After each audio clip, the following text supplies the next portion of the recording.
Hello and welcome.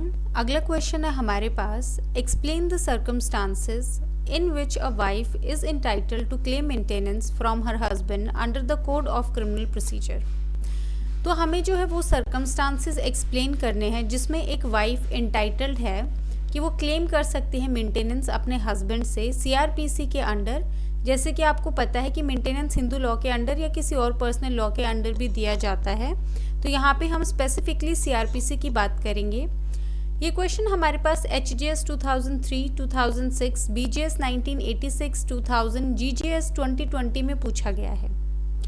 Answer हम start करेंगे introduction से। इंट्रोडक्शन में आ गया हमारे पास कि जो टर्म है मेंटेनेंस वो डिफाइंड नहीं है कोड में। जो टर्म है ये जो है नैरोली कंस्ट्रू नहीं की जानी चाहिए, मतलब कि इसका जो है नैरो व्यू नहीं होना चाहिए, बहुत ही जो है वाइड व्यू होना चाहिए। नैरो व्यू जो है वो लिमिटेड होगा फूड, क्लोथिंग और शेल्टर तक। ये जो है इंक्लूड करता है means of subsistence, supply of necessaries, aid, support और असिस्टेंस जो पर्सन को चाहिए अपने जीने के लिए। तो मीन्स ऑफ सब्सिस्टेंस मतलब जीने का जितने साधन होते हैं, नेसेसरीज की सप्लाई जैसे कि राशन हो गया आपके पास, मेडिसिन्स हो गए हैं, एड मतलब हेल्प करना, सपोर्ट करना या फिर उसको असिस्ट करना जो एक पर्सन को ज़रूरत है जीने के लिए। ये वेरी करता है जो पोजीशन होती है या जो स्टेटस होता है एक पर्सन का। फिर आ गया हमारे पास maintenance to wife. According to section 125 हम हाईलाइट कर देंगे, एक वाइफ जो अनेबल टू मेंटेन है खुद को, हर सेल्फ मतलब वो खुद को मेंटेन नहीं कर पा रही है, इतनी क्षमता नहीं है उसमें, वो क्लेम कर सकती है मेंटेनेंस। जो एक्सप्लेनेशन बी है हमारे पास सेक्शन 125 का, वो डिफाइन करता है वाइफ को कि ये इंक्लूड करेगी डिवोर्स्ड वाइफ भी जिसने दूसरी शादी नहीं की है।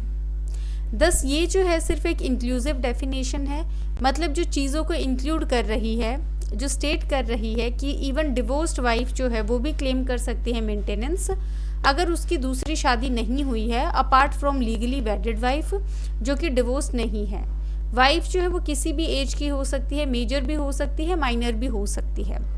अब ऑब्जेक्ट क्या है मेंटेनेंस का डिवोर्स्ड वाइफ को, जो एक्सटेंशन है डेफिनेशन की वाइफ की कवर करने की, जो डिवोर्स्ड वाइफ है वो उसका जो इंटेंशन है वो है प्रिवेंट करना अनस्क्रपलस हस्बैंड को, मतलब जो इररिस्पॉन्सिबल हस्बैंड्स हैं, from frustrating the legitimate claims of the wifes, की उनके वाइफ के जो जायज़ क्लेम हैं उनसे बचने के लिए जो हमारे इररिस्पॉन्सिबल हस्बैंड्स हैं वो ये ना कर पाएँ डिवोर्स करके उनको। तो बेसिकली जो हस्बैंड्स अपनी वाइफ को नहीं मेंटेन करना चाहते हैं वो उनको डिवोर्स देके इस चीज़ से जो है पीछा नहीं छुड़ा सकते हैं। जो एक्सप्लेनेशन है वो एम करता है कि वो सिक्योर करे सोशल जस्टिस वुमेन के लिए जो बिलोंग करती हैं पुअर क्लास से।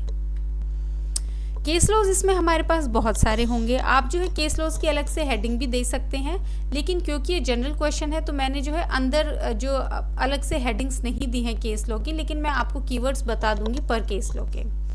पहला केस लॉ है हमारे पास Yamuna Bai Anantrao Adhav versus Anantrao Shivam Adhav 1988 Supreme Court. Court ने हेल्ड किया है कि जो वाइफ है सेक्शन 125 के अंदर, उसका मतलब है लीगली वेडेड वाइफ, जो जायज़ तरीके से शादी करके जो वाइफ है, और जो लीगैलिटी है ऑफ मैरिज की वो डिटरमाइन की जाएगी जो उनके पर्सनल लॉज हैं उनके बेसिस पे। जो सेकेंड वाइफ है वो क्लेम नहीं कर सकती है मेंटेनेंस। तो यहाँ पे जो है आप हेडिंग में बता सकते हैं कि सेकेंड वाइफ का मेंटेनेंस का क्या स्टेटस है, सेकेंड वाइफ मेंटेनेंस स्टेटस, आप उसमें ये केस लो डिस्कस कर सकते हैं। सेकेंड आ गया हमारे पास second case law Ramesh Chandra Daga versus Rameshwari Daga 2005 Supreme Court. इसमें कोर्ट ने हेल्ड किया है कि जो स्ट्रिक्ट प्रूफ है मैरिज का वो ज़रूरी नहीं है, और अगर पार्टी साथ में रह रही हैं एज हस्बैंड और वाइफ तो वो सफिशिएंट होगा ग्रांट करने के लिए मेंटेनेंस सेक्शन 125 के अंडर। तो यहाँ पे जो कीवर्ड है आपका वो आ गया आपके पास प्रूफ ऑफ मैरिज। तो जो है स्ट्रिक्ट प्रूफ नहीं चाहिए, अगर दोनों parties as husband and wife को हैबिट कर रहे हैं तो उनको जो है मेंटेनेंस मिलेगा। ये जो है कीवर्ड्स, इनसे जो है आपको अलग से क्वेश्चन भी पूछा जा सकता है स्पेसिफिकली, तो आप ध्यान रखेंगे। तीसरा केस लो आ गया हमारे पास Kamala versus MR Mohan Kumar 2019 Supreme Court. इसमें सुप्रीम कोर्ट ने ऑब्जर्व किया कि फुलफिल करने के लिए जो ट्रू स्पिरिट है बेनिफिशियल लेजिस्लेशन की 125 की, मतलब पूरा का पूरा फ़ायदा उठाने के लिए 125 का जो स्ट्रिक्ट प्रूफ जो है मैरिज का वो रिक्वायर्ड नहीं है।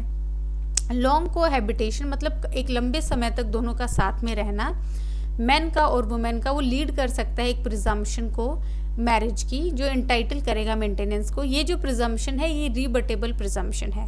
अगेन प्रूफ ऑफ मैरिज में हम ये वाला केस लो और उसके बाद ये वाला केस लो कंटिन्यू करेंगे। फिर आ गया बादशाह वर्सेस उर्मिला बादशाह 2014 सुप्रीम कोर्ट ने हेल्ड किया कि सेकंड वाइफ जो है वो भी क्लेम कर सकती है मेंटेनेंस अगर वो अनअवेयर थी उसके हस्बैंड की जो है फर्स्ट मैरिज की। ये आपको स्पेसिफिकली फैक्ट बेस्ड क्वेश्चन भी आ सकता है जहाँ पे आपको फैक्ट्स दे सकते हैं, जैसे ए जो है उसने बी से शादी की थी और उसके बाद जो है उसने सी से धोखे से शादी की, उसको अवेयरनेस नहीं थी फर्स्ट मैरिज की, तो इसका जो है मैरिज का क्या स्टेटस होगा, या फिर क्या सी की मेंटेनेंस क्लेम कर सकती है। तो वहाँ पे जो है आप बादशाह वर्सेस उर्मिला बादशाह के केस से सपोर्ट करेंगे जहाँ पे आपको हेल्ड किया गया है सेकंड वाइफ एंटाइटल्ड होगी मेंटेनेंस के अगर वो अनअवेयर थी हस्बैंड की फर्स्ट मैरिज की। फिर आगे एक स्पेसिफिक टॉपिक जो आपको बहुत बड़ी 5 मार्क्स में पूछा जाता है, that is live in relationship या फिर जो मैरिज लाइक रिलेशनशिप्स हैं उनमें मेंटेनेंस का क्या स्टेटस है। सुप्रीम कोर्ट ने हमारे पास ये स्पेसिफिक केस जो है आपको बहुत बड़ी प्री में भी पूछा जाता है। ये है हमारे पास D Velusamy versus D Patchaiammal 2010 Supreme Court ने इस केस में इंट्रोड्यूस किया था एक नया अप्रोच और हेल्ड किया था कि वुमेन जो कि मैरिज लाइक रिलेशनशिप में है, दो लीगली मैरिड नहीं है, वो क्लेम कर सकती है मेंटेनेंस। कोर्ट ने हेल्ड किया कि सारे के सारे लिव इन रिलेशनशिप्स अमाउंट नहीं करेंगे relationships in nature of marriage को। जो relationship in nature of marriage हैं वो फॉलोइंग कंडीशंस फुलफिल करेंगे। पहला आ गया जो कपल है वो खुद को होल्ड करेगा सोसाइटी को एज अकिन टू स्पाउसेस, मतलब वो सोसाइटी को बताएगा या जताएगा कि वो दोनों स्पाउसेस हैं। फिर आ गया लीगल एज होनी चाहिए मैरी करने की, मतलब यहाँ पे आ गया हमारे पास जो ब्राइड है वो 18 प्लस होनी चाहिए और जो हमारे पास ग्रूम है वो हमारा 21 प्लस होना चाहिए। फिर आ गया वो अदरवाइज क्वालिफाइड होनी चाहिए एंटर करने में एक लीगल मैरिज, जैसे कि वो स्पिंडा वगैरह नहीं होनी चाहिए और पूरे तरीके से जैसे अनसाउंड माइंड नहीं होनी चाहिए, तो पूरे तरीके से क्वालिफाइड होनी चाहिए शादी में आने के लिए। फिर आ गया वो वॉलंटरीली कोहैबिट कर रहे हैं एक सिग्निफिकेंट पीरियड ऑफ टाइम के लिए, मतलब उनका वॉलंटरीली मतलब अपनी मर्जी से उन कंसेंट है दोनों का और साथ में रहने का, और एक सिग्निफिकेंट पीरियड ऑफ टाइम के लिए मतलब एक लंबे समय के लिए। कंक्लूजन में आ गया हमारे पास कि सुप्रीम कोर्ट ने इवन इंक्लूड किया है जो relationship in the nature of marriage हैं कि वो कवर करे जाएंगे 125 के अंडर। तो अगर ऐसा कोई रिलेशनशिप है दो पार्टीज़ के बीच में तो यहाँ पे जो है जो वाइफ का जो स्टेटस दिया जाएगा जो फीमेल है और वो जो है क्लेम कर सकती है मेंटेनेंस अंडर सेक्शन 125। अब इस क्वेश्चन में 2-3 बातें ध्यान रखने वाली हैं। पहला ये कि हमने 10-15 मार्कर के हिसाब से किया है। ये क्वेश्चन ऐसे डायरेक्टली भी पूछा जाता है जो वाइफ का जो मेंटेनेंस स्टेटस आपको डिस्कस करना है। इसके अलावा जो हमने केस लॉज किए हैं उसमें जो है ये 3 तरीके से पूछा जा सकता है। पहला पूछा जा सकता है आपको सेकेंड वाइफ का मेंटेनेंस स्टेटस। फिर आ गया हमारे पास सेकेंड वाइफ का जो है मेंटेनेंस स्टेटस आ गया। फिर आ गया हमारे पास लिव इन रिलेशनशिप वाला कॉन्सेप्ट कि लिव इन रिलेशनशिप में जो है लिव इन रिलेशनशिप में जो है क्या दिया जा सकता है मेंटेनेंस। तीसरा आ गया हमारे पास प्रूफ ऑफ मैरिज को लेके कि प्रूफ ऑफ मैरिज जो है उसमें कितना 2 केस लॉज हमने किए हैं और इसमें मेंटेनेंस अलाउ होगा या नहीं होगा और कितना जो है स्ट्रिक्ट प्रूफ चाहिए मैरिज का। तो इन 3 हेडिंग्स के अंदर भी जो है आपको अलग से क्वेश्चन पूछा जाता है। 5 मार्कर में भी पूछा जा सकता है या फिर आपको डायरेक्टली भी पूछा जा सकता है 10 मार्कर में। 10 मार्कर में पूछा जाएगा तो आप इंट्रो करेंगे, उसके बाद जो सपोर्टिव केस लॉज हैं उनके वो डिस्कस करेंगे और उसके बाद जो है 2 लाइन में इसको कंक्लूड कर देंगे। बाकी ये क्वेश्चन अगर 5 मार्कर में आपसे पूछा जाता है तो आप इसमें जो है 2 केस लॉज लिखेंगे, इंट्रो लिखेंगे, उसके बाद 2 केस लॉ करेंगे। आप लिव इन रिलेशनशिप वाला जो है वो डिस्कस कर सकते हैं, लेकिन आप ट्राई कीजिए कि आपका ये वाला थियोरी पोर्शन 1 लाइन का हो और जो 4 जो आपके पास कंडीशंस हैं वो अलग से हाईलाइट होनी चाहिए और उसके बाद जो है आप 2 लाइन में कंक्लूड कर देंगे।